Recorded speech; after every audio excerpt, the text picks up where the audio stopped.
নমস্কাৰ, স্বাগতম জানাইছো আজিৰ ভিডিঅ'ৰ মাজলৈ।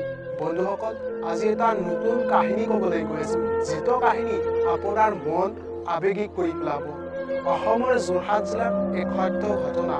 এটা দম্পতি আছিল, যি দম্পতি সুখ শান্তিত জীয়াই আছিল, কিন্তু হঠাৎ তেখেতৰ মাজলৈ আহিল এক দুখৰ বন্যা।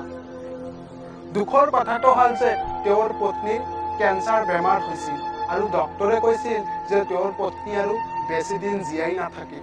সেইগৰাকী দম্পতিৰ মাজত হোৱা কথাবোৰ শুনিলেও আপুনিও আৱেগিক হৈ পৰিব। কেঞ্চাৰ আক্ৰান্ত ছোৱালীজনে তাইৰ প্ৰেমিকাক কৈছিল, মইতো মৰি যাম, কিন্তু তোমাক ভাল পাব কোনে?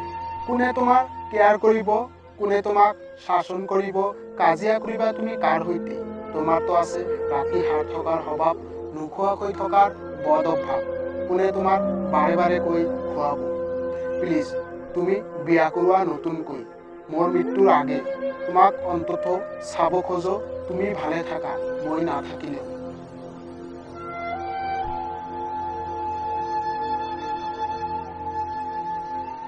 ছোৱালীজনক সাবতি কি কয়, চুপ, একদম চুপ, তোমাৰ একো নহয়, তোমাক এৰি মই কাৰো হ'ব নোৱাৰিম, নহও কোনোদিনো।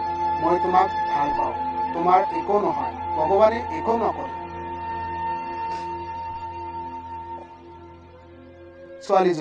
ছোৱালীজনৰ চকুলৈ বৈ আহে বুকুৰ কষ্টবোৰ, জমা হৈ থকা উত্তাপ্ত তীখৰ দৰে তীব্ৰ হৈ উঠে। তাই ভাবে এই ভালপোৱা কেইদিন এৰিব লাগিব। তাই জানে পৃথিৱীত আজি ভগৱানে অসহায় তাইৰ বাবে, তাই নিৰুপায়।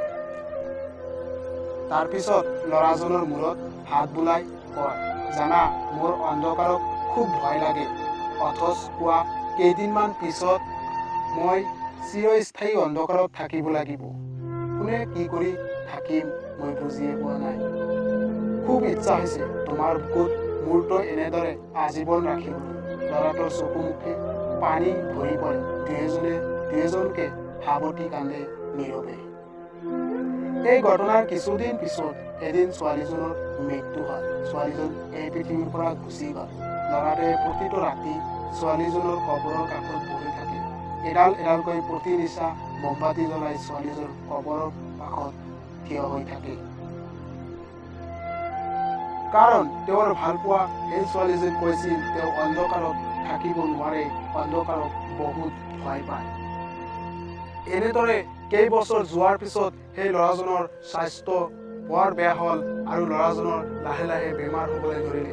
এনেকৈ বহুত বছৰ যোৱাৰ পিছত সেই ল'ৰাজনৰ আকৌ কেঞ্চাৰ বেমাৰ হ'ল আৰু সেই ল'ৰাজনৰ কেঞ্চাৰ বেমাৰ ভুগি থাকোঁতে কেইবা বছৰ পিছত সেই ল'ৰাজনৰ মৃত্যু হ'ল আৰু গাঁৱৰ মানুহে সেই ল'ৰাজনকো তেওঁৰ পত্নীৰ সেই কবৰৰ ওচৰতে লৈ কবৰ দিলে।